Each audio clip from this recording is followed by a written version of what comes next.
você chegou, hoje sou eu, todos iguais, perante a Deus. Amor e fraternidade, o nosso lema será. Operários da caridade, nossa obra ninguém deterá. No Evangelho do Cristo, aprendemos a amar e a sofrer. Por amor fazemos isto, para as graças de Deus merecer. Mocidade espírita cristã, somos fortes na luta do amor, trabalhando com muito afã, para vencer a miséria e a dor. Nos caminhos da caridade, haveremos de encontrar espinhos, mas com Jesus, na verdade, jamais ficaremos sozinhos. Se vejo o céu cheio. Então, boa noite a todos. Preparando aí os nossos corações para a noite de hoje, para o nosso estudo, né? Eu abri um livrinho aqui, Abrace-me e Venha. Quem é? É você mesmo que levanta a sua mão contra seus irmãos a todo momento? É você mesmo que não acredita, que não reconhece, que fala, apareça para mim se existe, enquanto estamos do seu lado, aguardando-lhe para que não escolha o caminho errado. O Pai sofre por lhe ver ainda tão longe. Tem a liberdade de escolha, seu livre arbítrio. Entristecemo-nos pela sua demora em caminhar para os braços da paz. O papel de um pai é amar, alimentar, educar, aconselhar, preparar para as dificuldades vindouras do caminho. Seja firme, será vivo eternamente. Cresça, amamos você. Seja pai para seus irmãos. Graças a Deus. Agradecemos, Senhor, por mais essa oportunidade de estarmos aqui reunidos em seu santo nome, nos preparando para estudarmos essa doutrina que tanto nos engrandece. Pedimos permissão para iniciarmos esse estudo da noite de hoje, que sejamos todos nós amparados pelo teu amor, para que possamos caminhar hoje, agora e sempre, na sua doutrina, amando os nossos irmãos. Que nosso irmão Elcio possa ser inspirado para conduzir o estudo da noite de hoje. Fica conosco hoje, agora e sempre. Graças a Deus. Graças a Deus. Sempre, graças a Deus. Bom, gente, dando continuidade aí ao estudo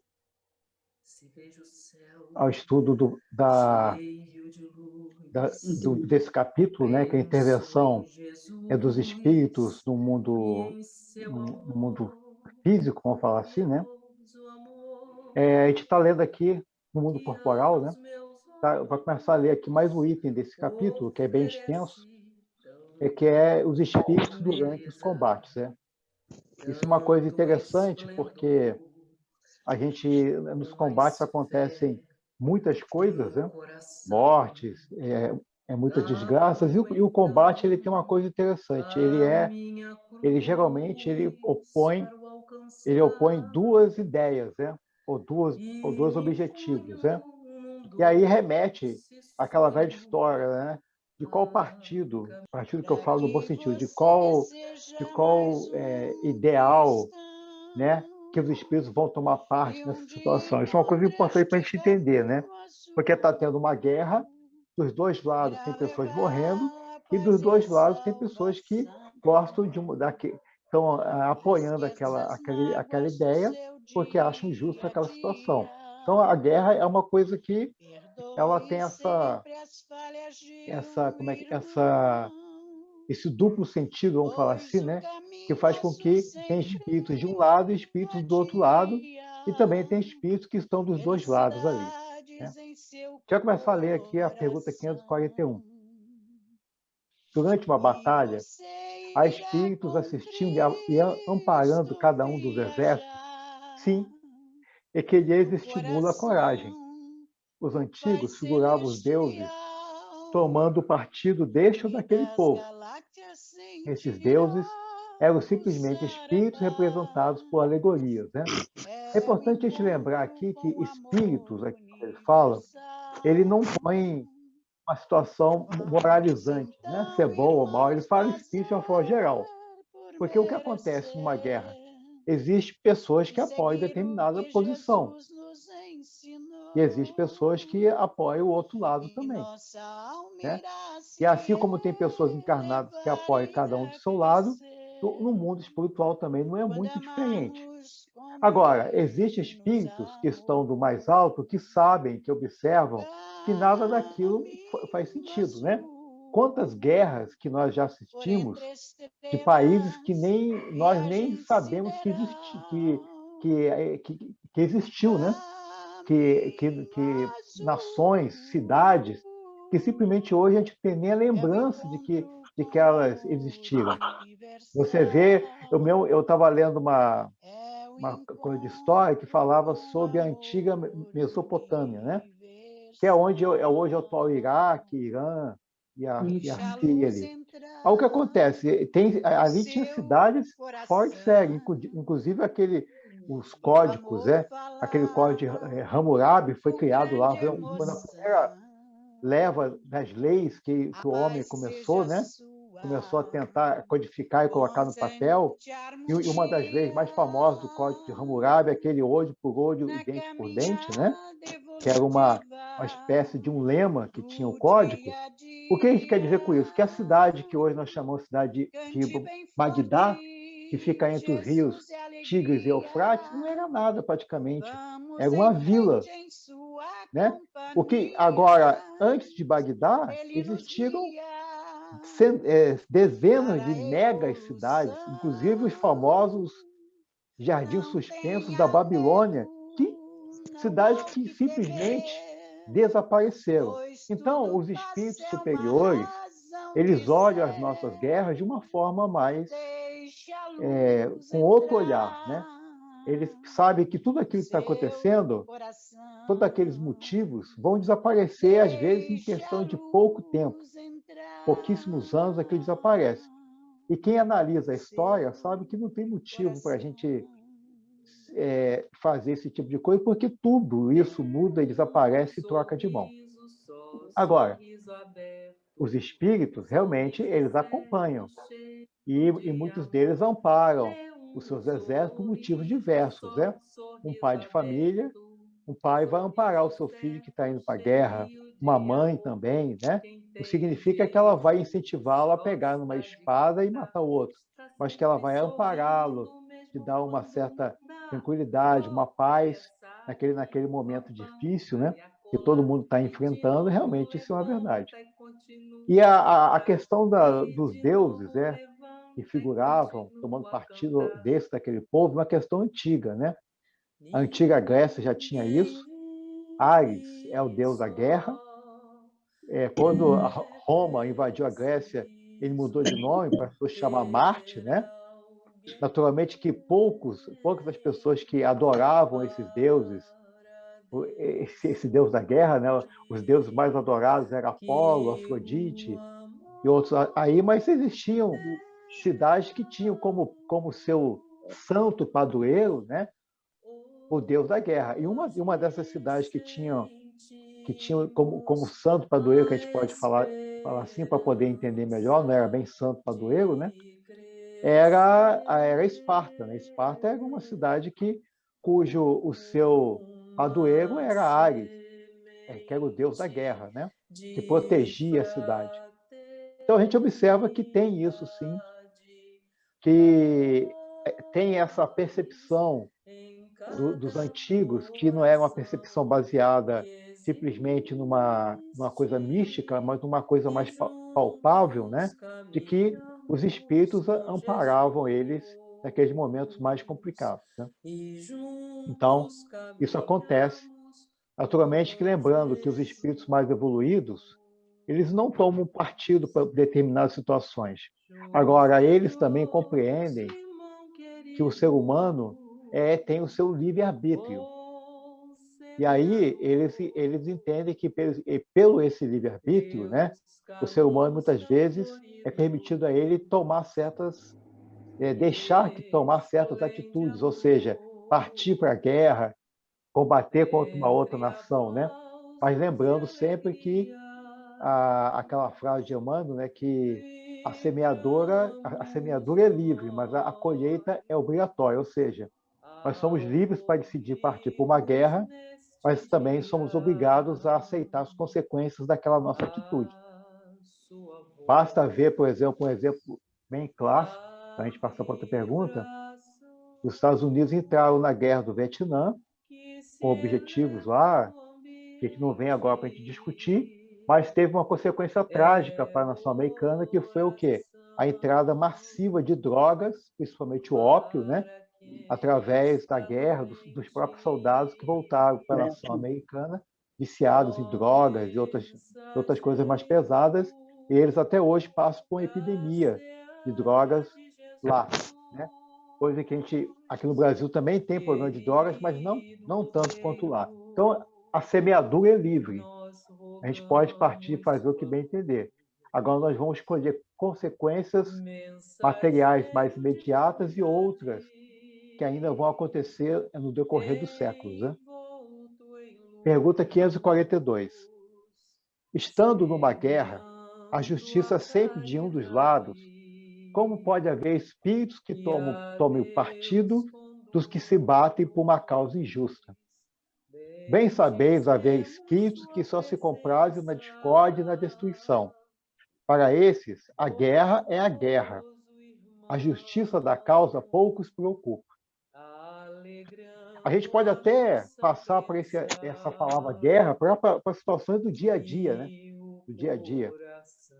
Situações nossas do dia a dia, que a gente observa causas que claramente são justas e tem pessoas que são contra aquilo, né? Às vezes são contra por motivos torpes, né? Porque a pessoa quer ganhar com relação àquilo. Basta ver, por exemplo, um assunto bem antigo entre aspas, mas que ainda está evidente no nosso país, é a famosa abolição da escravatura, né? Era muito evidente que você não podia ter escravos, né? Isso era evidente, estava bem claro, e o problema que as pessoas passavam na escravidão, né, de torturas e outras coisas mais, era muito evidente isso. Mas tinha gente que defendia a escravidão, né? Alguns se compraziam naquela situação e outros por motivos pessoais, porque ia perder dinheiro, ia perder lucro, mão de obra, ia ter que pagar alguém para plantar cana, a mandioca, plantar algodão. Então a gente vê que mesmo uma causa tão justa como a gente está falando aqui, abolir a escravidão, teve problemas seríssimos com isso, né? Teve problemas sérios para poder conseguir abolir, porque tinha muita gente que defendia a escravidão. Então a gente vê, a gente consegue entender por que uma guerra tem espíritos que tomam partido de um lado e de outro, né? Mesmo tomando parte da causa considerada injusta. A gente consegue entender quando a gente joga o nosso dia a dia, né? E muitos, naturalmente, se comprazem na guerra, né? Isso é a grande verdade. Muitas pessoas ainda, apesar da gente não ter... o século XX teve muitas guerras, a gente ainda tem algumas guerras rodando o mundo, mas tem muita gente que se compraz nisso, né? Basta lembrar que quando aquele Estado Islâmico ele foi invadir aquelas nações árabes ali por perto, onde ele tinha, né, o domínio, muitas pessoas de diversos países, inclusive do Brasil, da Europa, Estados Unidos, foram para lá lutar a favor deles, né? Sendo que eram pessoas que matavam os outros de forma bem cruel na frente da TV, aquela situação, mas as pessoas largavam de morar numa Europa, uma Inglaterra, os Estados Unidos, um país desenvolvido, para ir para lá no meio de uma guerra. Então a gente vê o que é. É aquele sentimento todo, né, de participar dessa catástrofe, né, violenta que tem. E essa questão da guerra, ela está muito... tem um ditado que muita gente usa, que demonstra como é que... A gente fala em guerra, né, porque a gente está... vê o cara com a arma, a pessoa assim, mas tem um ditado que as pessoas usam que fala assim, eu dou um boi... como é que é? Eu dou um boi para não entrar na briga, mas dou uma boiada para não sair, né? Tem um negócio assim, é uma coisa parecida com isso. Ou seja, esse ditado, ele demonstra exatamente isso. A gente, às vezes, né, não entra numa guerra, a gente entra numa guerra, não quer entrar, mas está ali. Se eu entrar, se a partir do momento que eu entrar, eu vou até o fim. Ou seja, a pessoa participa daquilo até o fim, não tem um limite, né? O limite só chega, essa boiada, para ele sair da guerra, só chega quando ele chega no fundo do poço. Como aconteceu na Segunda Guerra Mundial, como aconteceu no Vietnã, no Afeganistão, né? No Iraque, onde as pessoas não estão aguentando mais brigar por causa de mais nada. Né? Podem alguns espíritos influenciar o general na consecução de seus planos de campanha? Sem dúvida alguma, podem influenciá-lo nesse sentido, como com relação a todas as percepções. Ó, gente, eu estava lendo a Bíblia aqui, lá no Antigo Testamento, e quem lê lá, coisas que aconteceram há 1.400 anos antes de Cristo, ou seja, 3.400 anos antes, 3.400 anos que eu estou falando. E aí você vai vendo lá no Antigo Testamento a total influência do mundo espiritual em algumas ações dos reis, né, da época de Israel e Judá, com relação ao combate para estabelecer a famosa Terra Prometida, né, a Terra Santa lá. Então, a gente vai lendo a total influência do mundo espiritual. Né? O rei só faz alguma coisa quando ele recebe uma orientação de Jeová. E aí a gente vai vendo, naturalmente, que Jeová, nesse caso, né? Naturalmente que Deus não vai mandar ninguém para a guerra. Jeová, na realidade, como lembrou Allan Kardec, é um espírito familiar que participava, né, das decisões do mundo material. Então, a gente vê que os espíritos influenciam. Né? Os espíritos influenciam as decisões do general para tomar certas atitudes. Claro que sim. Claro que sim. Aí a gente vai ler, é importante ler a outra pergunta, porque também falanges do mal pode decidir influenciar o general para ele agir de uma certa forma. Pode fazer isso. Eu vi um filme, achei interessante, chama-se 1917. Eu acho que vale a pena todo mundo ver. É um filme fantástico. Fantástico porque é um filme que ele vai mostrando a imagem de dois rapazes que estão numa guerra, sem a câmera não tem corte, né? Ela vai filmando, é como se a pessoa estivesse correndo no campo de batalha, mudando de cenário, e a câmera parece que vai acompanhando. É como se estivesse filmando literalmente as pessoas no mundo real. E aí ele conta a história de dois rapazes que precisam avisar um outro comandante para ele não ir para a guerra. Para ele não ir para a guerra, porque a suposta saída dos alemães, né? Isso foi na Primeira Guerra Mundial, a suposta saída dos alemães do campo de batalha era para atrair as tropas aliadas, e aí eles iam fazer uma armadilha e pegar todo mundo ali. E aí os aviões tinham percebido Isso, só que na época não é igual hoje, que tem celular, era muito complicado. Aí eles mandaram 2 soldados avisar lá o comandante. E no meio do caminho, eles encontraram um outro subcomandante, né? E aí o subcomandante perguntou o que eles estavam fazendo, para onde eles iam. Aí o rapaz explicou a história, aí ele falou assim, ó, ele chamou ele no canto e falou: quando você for dar esse aviso, você dê na frente de várias pessoas. Aí o soldado perguntou: mas por quê? Porque tem gente que gosta da guerra. O que ele quis dizer com isso? Ele quis dizer que mesmo sabendo, avisando ao comandante do outro lado, que não era para ir para frente de batalha, ele iria, mesmo assim, jogar todo mundo e provocar a morte de vários soldados só pelo fato que ele gostava da guerra. Eu achei interessante porque é assim mesmo, né? As pessoas têm muitos espíritos que querem partir para isso. Então vamos lá, 544.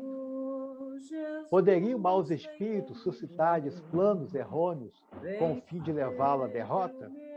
Podem, mas não tem ele o livre-arbítrio? Se não tiver critério bastante para distinguir uma ideia falsa, sofrerá as consequências, e melhor faria se obedecesse em vez de comandar. Exatamente, os espíritos estão completamente certos. Se o general, que tem poder de comando, recebe uma influência do mundo espiritual para levá-lo, né, à guerra, e aquilo pode ser um desastre, ele não tem esse livre-arbítrio para tomar essa decisão? Se ele não tem esse poder de perceber que está caindo numa cilada, ele tem que simplesmente largar o cargo de general e passar para outro, né? Uma coisa, eu tenho uma história, eu vou até me adiantar e contar um pouco aqui. Lá no Antigo Testamento, depois que Moisés desencarnou, Josué assumiu como rei, né? Uma espécie de rei, não era bem rei. E depois dele, nós tivemos vários juízes, né? Durante 400 anos, o reino de Israel foi governado por juízes, que era uma espécie de autoridade administrativa, espiritual e por aí vai afora. Israel não tinha rei porque tinha um problema, que eles acreditavam que rei era só um, que era Deus, né? Que era Jeová. Mas teve um momento que as pessoas não acreditavam, que as pessoas, o último juiz que teve foi Samuel, né? E aí Samuel começou a ficar velho, e as pessoas tentaram convencer Samuel de que ele deveria passar o poder para outro. E aí Samuel, ele até avisa todo mundo, né? Porque o outro seria um rei, ele fala assim: olha, é isso mesmo que vocês querem? Porque vocês sabem as consequências de a gente colocar um rei, né? O rei vai querer tudo para ele acha que manda e acabou. Aí o pessoal falou: não, mas a gente quer o rei. Aí ele foi consultar o mundo espiritual, e o mundo espiritual deu uma resposta para ele, achando que era melhor que tivesse um rei. Entre aqueles que o acompanhavam, o Samuel escolheu Saul. Por que Saul é importante na nossa história, inclusive na história da doutrina espírita? Porque Saul, ele tem um momento que ele pede para... ele expulsa todos as pitonisas, os adivinhos, né? Todos aqueles que tinham mediunidade, ele expulsa do estado de Israel. E aqueles que ficaram tiveram que trabalhar escondidos ou seriam mortos, né? Algumas Bíblias têm a mania de colocar médiums, né? Mas não são médiums, né? E tem que lembrar que a palavra médium, ela só surge em 1857, com o advento da doutrina espírita. Essas pessoas tinham mediunidade, não eram médiums, né? Então é uma coisa que precisa lembrar. A Bíblia que eu estava estudando hoje tinha a palavra médium. E aí o que acontece? Saul tem um momento que ele vai para a guerra com os filisteus, e aí ele queria ter uma ajuda do mais alto, né? E aí ele tenta, através dos sonhos, através dos sacrifícios no templo, e não consegue uma inspiração do mais alto para ver se ele devia ir para a guerra ou não. E aí ele pergunta para os seus assessores: sobrou algum adivinho aí, né? Aí alguém fala assim: olha, tem uma pessoa lá na cidade de Endor, né, que é a pitonisa de Endor. E aí ele fala assim, lá essa mulher ela está trabalhando ainda escondida, né?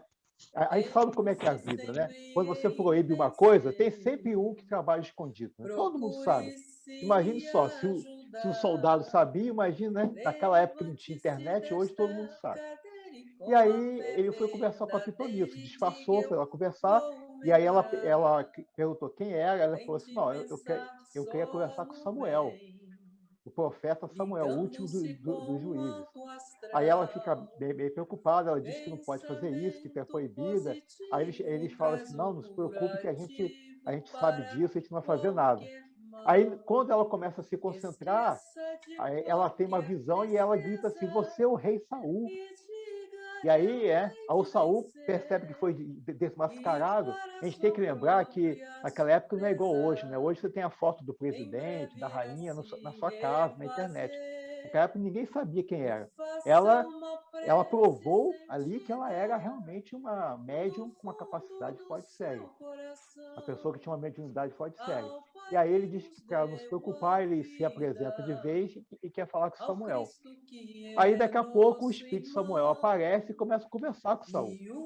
E aí Samuel está muito chateado com Saul, né? A história não conta, mas para quem quiser saber, Saul é um cara que era muito, muito difícil, a tal ponto que quando Samuel estava vivo ainda, né, encarnado, Samuel tinha escolhido uma outra pessoa para ficar no lugar de Saul como rei, que ia tirar Saul e ia colocar Davi, né? Que depois da morte de Saul assumiu como rei. Aí Samuel está muito chateado com Saul, e aí Saul pergunta assim para ele, olha, eu estou indo para a guerra com os filisteus. E eu tentei, de todas as formas, uma ajuda do mais alto, mas não consegui. Aí Samuel fala assim para ele, se Deus te abandonou, quem sou eu para te dar alguma coisa?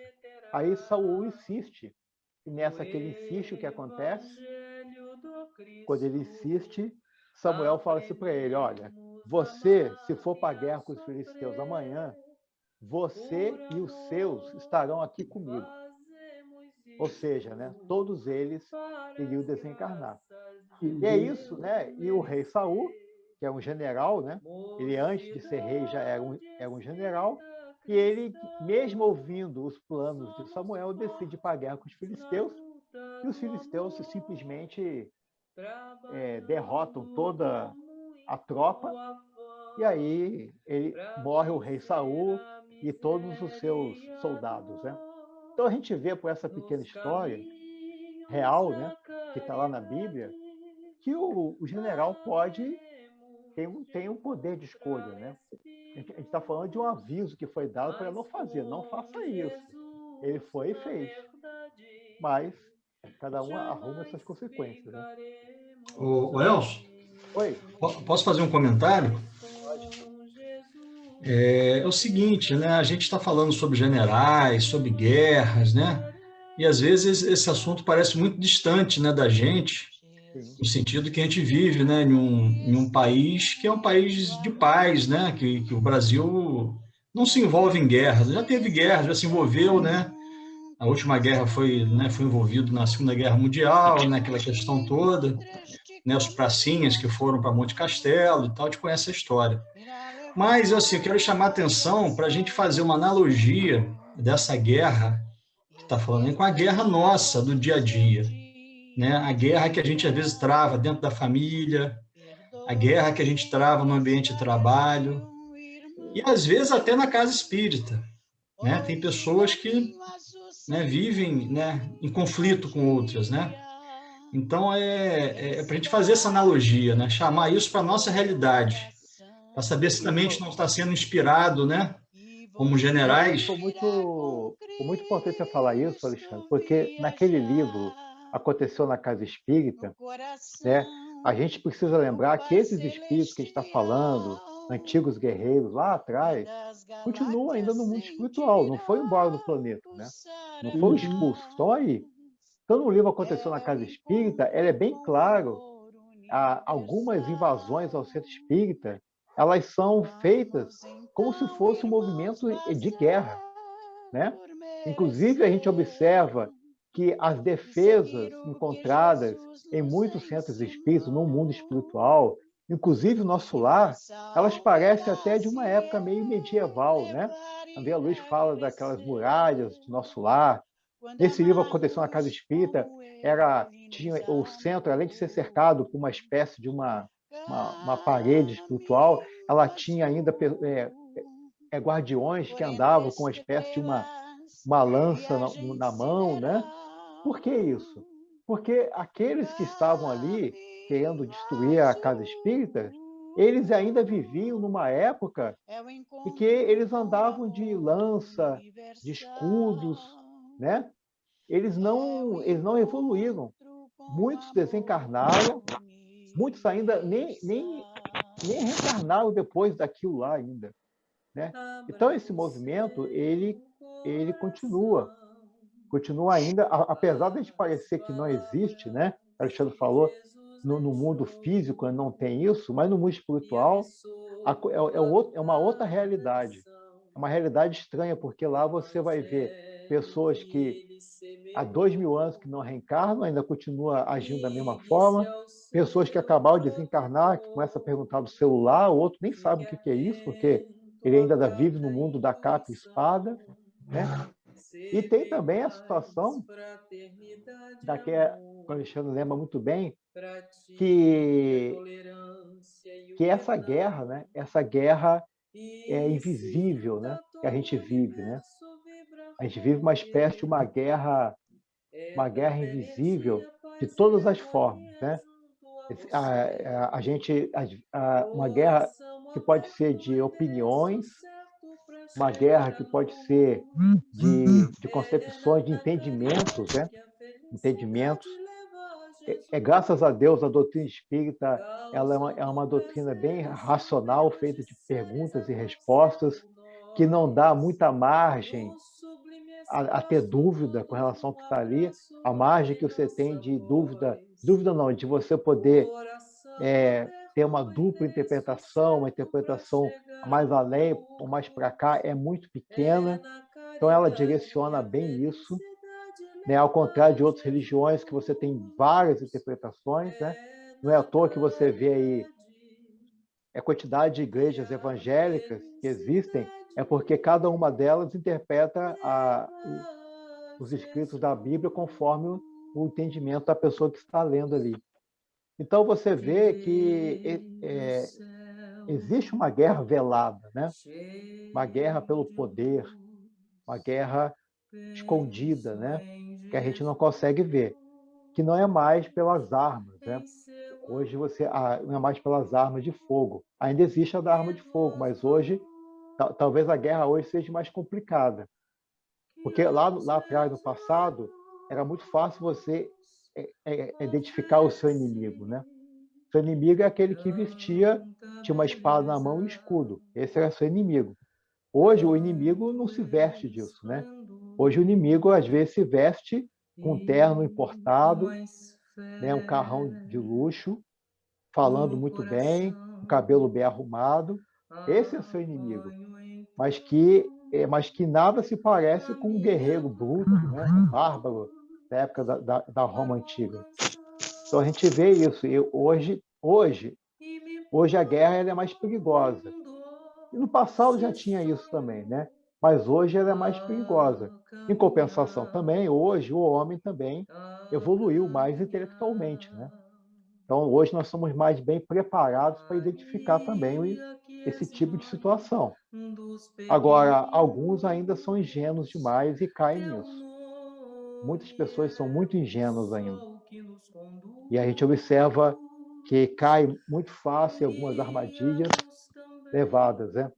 Hoje a Guedes, eu vi uma reportagem aí, um rapaz que ele roubou de não sei quanto, roubou de mais de 30 mulheres, eu acho, uma quantidade imensa de dinheiro. Isso assim de uma maneira extremamente fácil.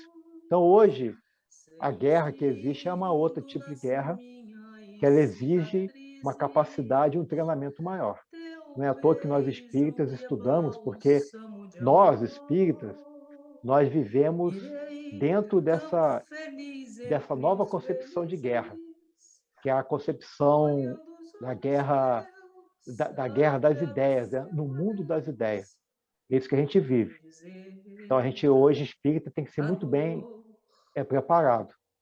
A gente não consegue distinguir o inimigo. Né? Pode alguma vez o general ser guiado? Helder, eu queria só fazer uma observação, posso? Pode. Corroborando também com o que o Alexandre falou, além, né, da nossa guerra de ideias, de sentimentos, né, nossa guerra íntima, a gente também pode fazer uma analogia com a sociedade que a gente vive. Porque o Brasil realmente é um país que não está oficialmente em guerra, mas o nosso número de mortos pela violência é maior do que muitos países em guerra. Você vê que a Síria, por exemplo, está em guerra há mais de uma década e em alguns anos o Brasil perde mais pessoas para a violência urbana, para a guerra contra as drogas, né, e para outros tipos de violência doméstica. O número de pessoas que vão pela violência maior do que a Síria, que é um país oficialmente em guerra. Então, assim, em observância à lei de sociedade, a gente também pode fazer uma analogia à nossa sociedade. Assim. Será que a gente é um povo tão pacífico assim? Não, na realidade, a gente tem...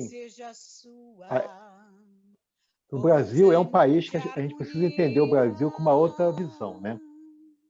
Qual é a outra visão do Brasil? Quando se fala lá atrás, que o Chico falou, que Brasil, coração do mundo, pátria do Evangelho, isso não significa que nós somos um país de pessoas que vai ficar só aquela nata de pessoas bondosas, né? É pelo contrário. Na verdade, o Brasil ele está aqui como um país que foi criado para dar oportunidade, talvez a última oportunidade, com uma quantidade gigantesca de espíritos que estão em necessidade. Então você vê todos aqueles espíritos da antiga Europa que eram muito inteligentes, né? que eram capazes, mas que cometeram diversos crimes, né? E aí foi dado a eles aqui uma oportunidade, uma terra nova, fazer evoluir essa terra nova e poder fazer e nascer aqui, criar e melhorar. O problema é que há muitos desses espíritos, que são inclusive nós, né? O que acontece? Muitos desses espíritos, eles ainda continuam fazendo as mesmas coisas que faziam lá atrás. Eles não melhoraram, né? Porque aqui no Brasil foi dado o quê? Você fala o seguinte, ó, meu amigo, você destruiu essa casa toda aqui. Agora você vai construir uma casa nova para o pessoal que você destruiu, mas em outra cidade, beleza, outro país. Aí chega lá para construir uma casa nova, não adianta jogar o cara lá para construir, não. Eu vou te dar a ferramenta, vou te dar carrinho de mão, sabe? É um computador para você calcular as coisas, vai ficar legal para você fazer a casa. Aí o espírito, em vez de aproveitar essas ferramentas que lhe foram dadas, que não era para ser dado, né? Não era, ele não tinha merecimento para isso. Foi dado para quê? Foi dado para que ele consiga construir essa casa nova. Ele pega aquilo, em vez de construir a casa nova, ele decide roubar as terras daquelas pessoas que já não tinham mais nada. Eu estou dando um exemplo aqui para mostrar o quê? Mostrar que por que, né? Se esses espíritos eram tão difíceis e complicados, porque muitos deles aqui no Brasil renasceram e estão tendo chance de ter poder, chance de ter dinheiro, oportunidades diversas que não deveriam ter, que é justo, eu concordo. Não deveriam ter porque cometeram diversos erros. Só que está sendo dada uma oportunidade de reparar. Mas esses espíritos são rebeldes, né? No Brasil estão os espíritos mais rebeldes, né? Por isso que é o Brasil, coração do mundo, pátria do Evangelho. E é por isso que a doutrina espírita ela é tão forte no Brasil, né? Por isso que Deus, Jesus, lá na coordenação do planeta, decidiu investir o quê? Pesadamente no Brasil. A árvore do Evangelho, que foi transferida lá da Palestina para o Brasil, através da doutrina espírita, ela foi transferida para cá e teve um investimento pesado do mundo espiritual para que a coisa funcionasse, para que a coisa funcione. Então você vê a quantidade de médios que reencarnaram, a quantidade de espíritos que estão aí lutando para a coisa dar certo. Por que isso?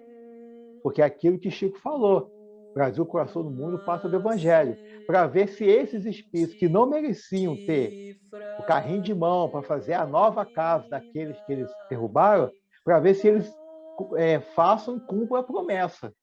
Porque realmente, se esses espíritos que estão hoje aqui, que tiveram a oportunidade do poder na mão, novamente, não tomarem jeito, olha, não vai ter mais outra oportunidade, não. Chega, agora é um basta. Já era um basta antes, mas a misericórdia divina é muito boa. Ela dá oportunidade para que você consiga evoluir. Só que para você conseguir evoluir, você precisa ter as ferramentas. Foi isso que aconteceu. Por isso que você vê isso, né? É um resumo mais ou menos do que é o Brasil, é isso. É a terra da oportunidade espiritual, não material. É isso que também o povo precisa entender. Nós somos a oportunidade espiritual.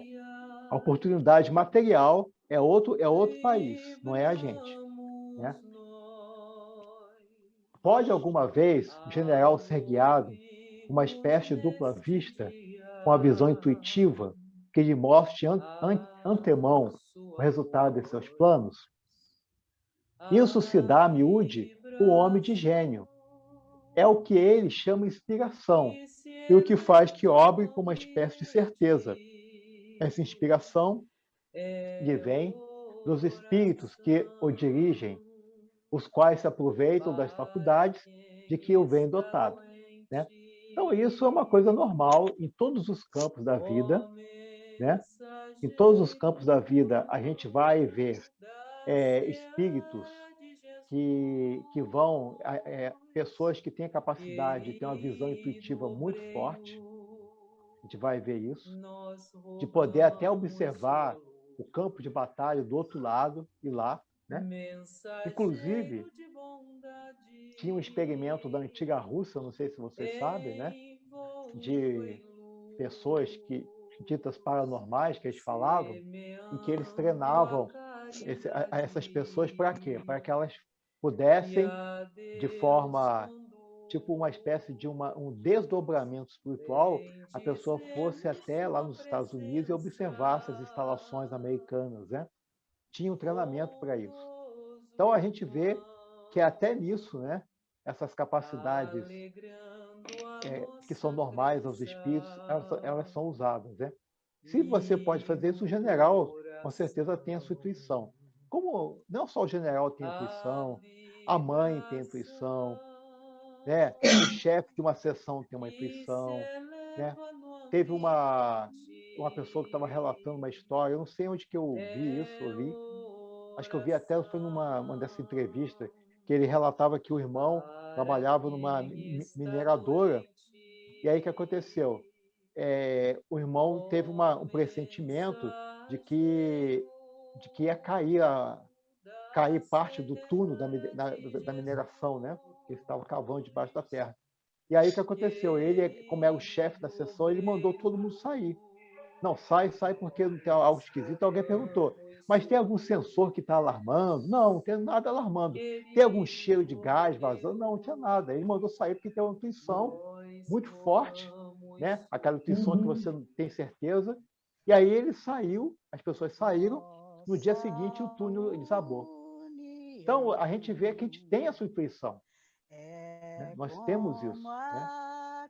Temos essa intuição, isso em todos os planos da vida, inclusive o general também tem. Então, não é nada diferente, né? E é importante lembrar que a dupla vista não é porque você tem porque você é médico, você tem porque você é engenheiro, você tem porque você é general.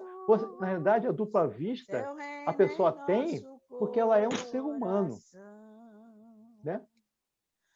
Você tem a dupla vista não por causa do seu cargo, mas por causa que você é um ser humano dotado de mediunidade, como Allan Kardec previu.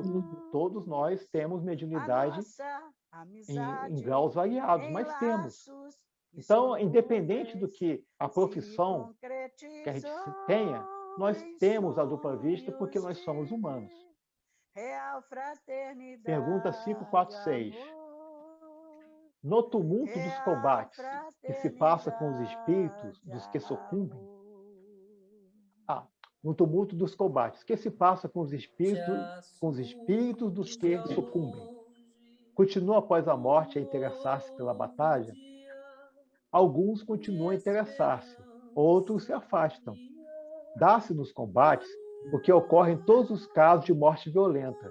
No primeiro momento, o espírito fica surpreendido e como que atordoado. Julga não estar morto. Parece que ainda toma parte da ação.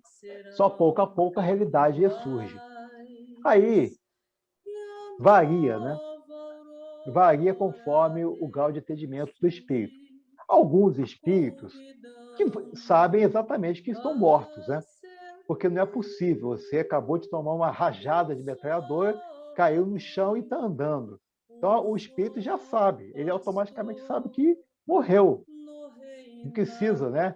Alguns, naturalmente, tomam um tiro e não sabe, cai no chão, levanta naquele calor da guerra e simplesmente ele fica meio atordoado e acha que continua a lutar, né? Inclusive ele continua a lutar com o seu inimigo do outro lado que também já desencarnou. Então vai depender muito do grau de entendimento do espírito, né? Eu falo assim, grau de entendimento não só do conhecimento no espiritual, mas da própria noção da realidade, né? Porque às vezes a gente precisa parar um pouco e pensar o que está acontecendo. Tem muito espírito que já desencarnou que ele simplesmente, se ele parasse e pensasse no que está acontecendo na sua vida, ele ia perceber que tem algo errado. Né? Ele vai para casa, ele senta na mesa, a pessoa senta na cadeira que ele estava, né? Senta em cima dele, ele não está percebendo que tem algo errado. Então, ele tá no ponto do ônibus, as pessoas, ele está na rua, as pessoas, o carro nem para ele passar. Então, é isso que a gente precisa. O espírito que desencarnou, ele também tem que fazer a sua parte de entendimento, apesar, ele tem que perceber. E esse raciocínio, né, que parece assim, tão simples e lógico quando a gente fala, na nossa, não funciona bem assim. Né? Muita gente está desencarnada, não sabe que está desencarnado. Acha até que volta para casa, fica ali conversando, né? Fica brigando com os parentes, com os filhos, porque ninguém conversa mais. E ele não percebeu o óbvio, né? O óbvio, o que é? Puxa, eu sou uma pessoa de idade. Eu era doente. A última coisa que eu me lembro é que eu estava no hospital. Ninguém está falando mais comigo. O que está acontecendo? Será que... Aí a pessoa começa a ver, né? E a guerra tem uma dificuldade nesse ponto, porque a guerra, dependendo da situação, é muito dinâmica. Então, o espírito, naquela confusão da batalha, ele não percebe, muitas vezes, que desencarnou. Né? Ele demora um tempo a perceber. E aí ele fica meio vago, até que alguém lhe apareça, né? e avise isso. E às vezes por isso que o trabalho também no centro espírita é importante, né? Às vezes, muitos desses espíritos são levados a um centro espírita, que através do médium, conversando com o dirigente, ele vai começar a perceber que tem algo que está diferente, né? Ele começa e aí por aí vai, porque ele entra naquele estado dele mental, para outro espírito conversar com ele, o outro espírito tem que diminuir a vibração muito. Né? E às vezes não é que é impossível, mas fica meio complicado, né? Então você precisa, o outro tem que elevar a sua vibração para poder entrar em contato. Não é que ele está sozinho, ele está sempre ali. Tem sempre gente com ele, mas ele não consegue nem perceber, né? Tem até uma história que é muito interessante de um presidente de um centro espírita, que ele falava, que os espíritos falavam assim com ele: quando você desencarnar, nós vamos estar com você. E toda hora repetia isso, né? Aí ele desencarnou. E quando ele chegou, ele desencarnou, estava no cemitério, aquela coisa toda, e ele não viu ninguém, nenhum dos espíritos, né? Que ele disseram para ele que ia ficar junto dele. Ele foi caminhando pela cidade. E aí ele não via ninguém, não achava ninguém assim. Ele via um monte de outros espíritos, mas não aqueles. Até que ele decidiu o quê? Fazer uma prece. E aí, quando ele fez a prece, ele automaticamente entrou em sintonia com os espíritos. E aí, nessa sintonia que ele entrou, ele observou que ao redor dele tinha dezenas de espíritos que estavam acompanhando ele e que ele não conseguia enxergar, porque estava numa vibração diferente. Então, eu acho que é isso que a gente precisa fazer. E também, né, lembrar sempre de fazer a prece, porque nenhum de nós está sozinho. Nenhum de nós vai estar sozinho. A gente tem muita gente que já foi antes da gente, tem muitas pessoas que gostam de nós, né? E tem também aqueles espíritos que são responsáveis pela gente, né? A gente acha que está largado no mundo, mas não. Nós viemos de algum canto, né? Alguma organização do mundo espiritual autorizou a nossa encarnação. E essa mesma organização que vai nos buscar para que a gente retorne a ela. Retorne a ela para começar um novo projeto, uma nova encarnação. A gente já está meio que já no final, né? Eu acho importante a gente lembrar, foi isso que o Alexandre falou muito bem, que as guerras hoje são diferentes. As guerras acontecem, diferente nem tanto, eu falo assim, né? Porque isso já acontecia lá atrás, né? Lá atrás também as guerras aconteciam nas famílias, nas ordens religiosas, no local de trabalho, na rua, né? Existe guerras, realmente a guerra convencional, que a gente pode chamar, né? Com armas e por aí vai afora, mas existe um outro tipo de batalha, que é uma batalha diferente. É uma batalha que a gente vive no dia a dia contra as ideias que surgem a todo momento, né?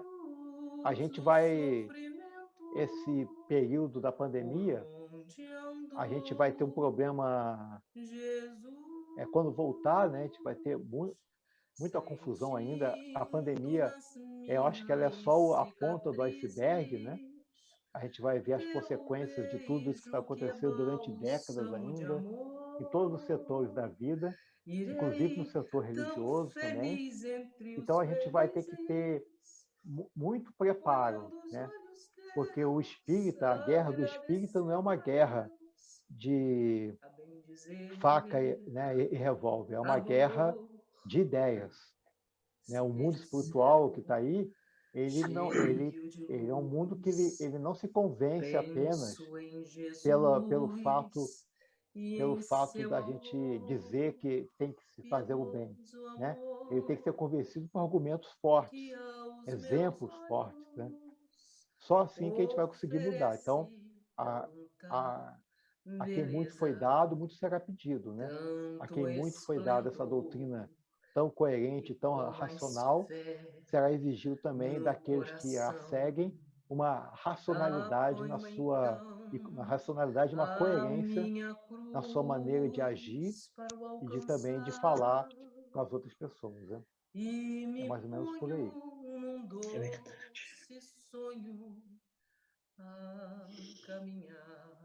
Se alguém tiver alguma pergunta, alguma dúvida? Não, eu só queria comentar, Elcio, muito bom aí a tua participação, teu estudo, né, tua condição aí, né? A gente agradece muito aí, né, tua participação, foi muito bom. Gostamos muito aqui.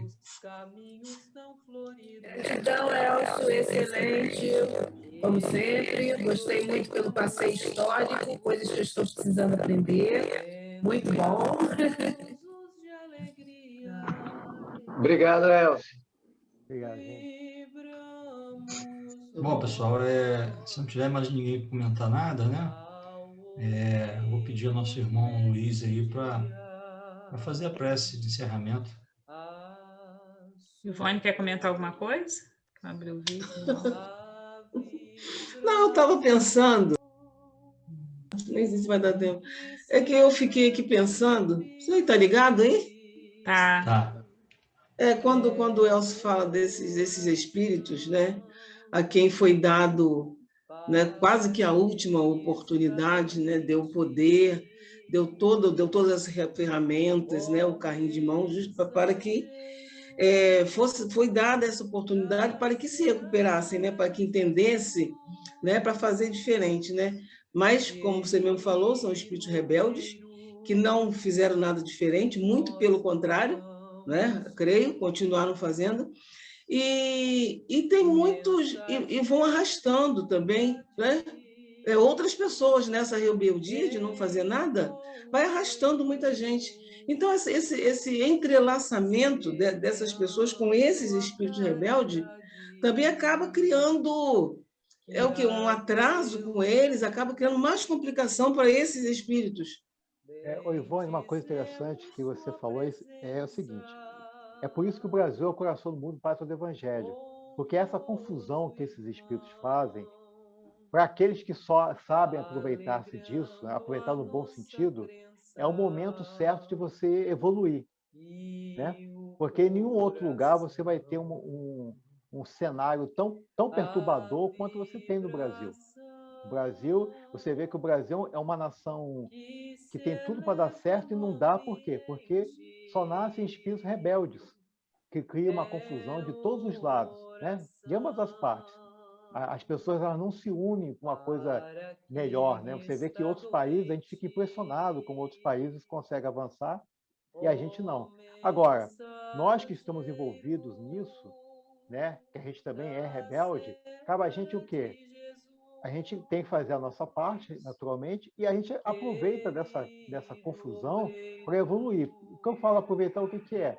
Nós somos várias vezes chamados a participar dessa balbúrdia toda que tem aí, e cabe a nós manter a nossa posição coerente de espíritas, que é difícil, né?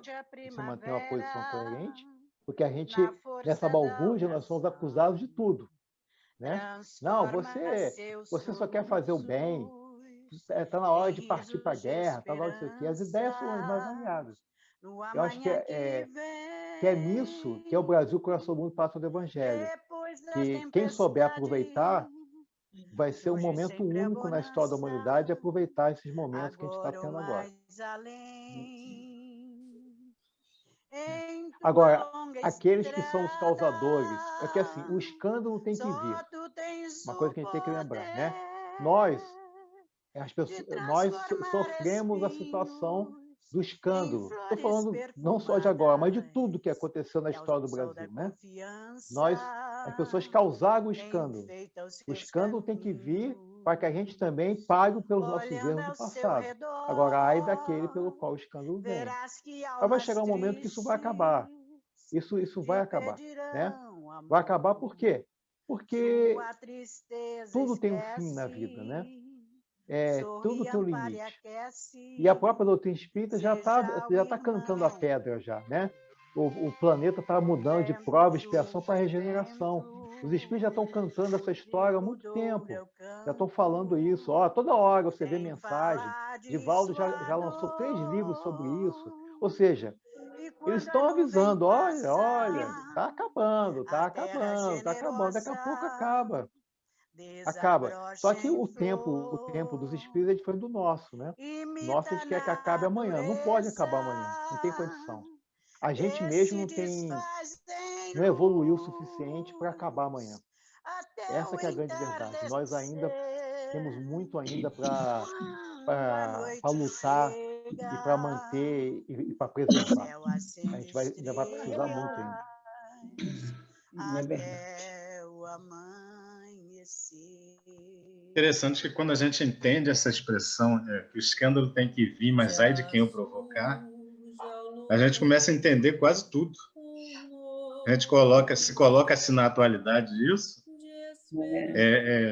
parece que é tudo que a gente vê no dia a dia. Né? Verdade. Mas vamos lá, prece. Graças a Deus. Obrigado, Jesus, por esse momento, por essa oportunidade de poder estar estudando o Espiritismo. Nós agradecemos aí ao Elcio pelo estudo de hoje. Que nós possamos usufruir de todo esse conhecimento para a nossa reforma íntima. Que todas as pessoas aqui representadas possam ter sido beneficiadas e os que não puderam comparecer que também possam ter sido beneficiados. Que todos tenham uma noite tranquila e que amanhã seja um dia de muita paz e muita esperança. Que todas as pessoas que se encontram em dificuldade nesse momento possam encontrar um amparo espiritual para enfrentar melhor as dificuldades e ser bem encaminhados nas suas decisões. Que as pessoas que desencarnaram recentemente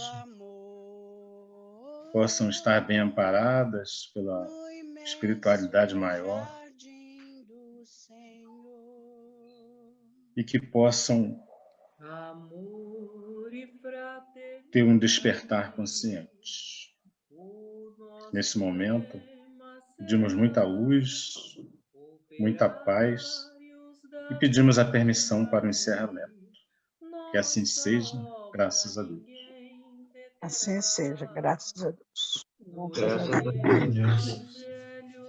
Muito bom. Graças a Boa Deus. noite, pessoal. Boa noite, Boa meus noite a amigos. todos.